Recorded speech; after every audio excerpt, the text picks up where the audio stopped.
Igenekerezo rya 2025 myandagaro umwaka wa 2025 abarundi bazoba baramutse bitorera abagiye kubarongora ku mitumba no mu makartier.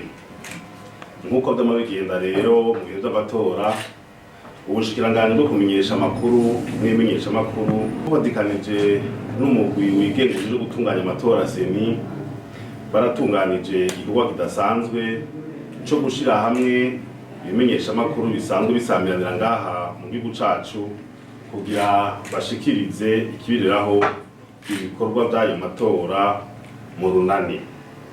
Nkuko amatora atekanije gutangura igihe ca 12 z'igitondo, abarundi bazoshobora gukurikirana ivyo bikorwa guhera iyo saha nyene ya 12 z'igitondo kugeza amatora aheze, biciye ku nsamirizi 25 zizokorera hano mu gihugu, zikorera hano mu gihugu ku bimenyesha amakuru bikoresha ubuhinga bwa none 30, ku mateleviziyo 3 hamwe no ku binyamakuru bitanu bisanzwe vyandika.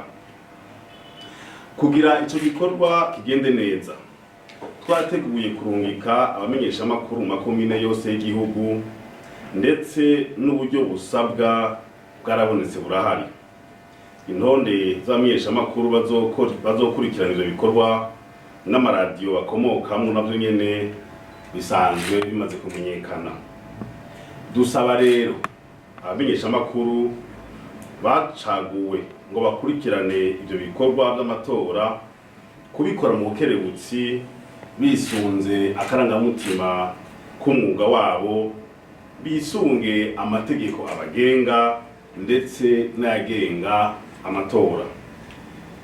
Muri ico gikorwa nyene turasavye ko abajejwe intwaro, umutekano ndetse n'abo mu mugwi wigengeje gutegura amatora ko twobandanye dukorana neza muri ico gikorwa kugira abamenyesha amakuru boroherwe mu gushikiriza ayo makuru ikibiriraho.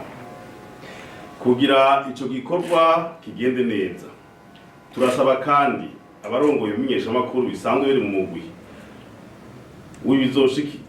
w'ibizoshikiriza ayo matora ikibiriraho kuvyitwarika kugira guhera iyo saha ibikenewe byose bizobe biteguwe kugira ngo abarundi bashobore gushikirizwa ko uko amatora ariko aragenda atantambamye.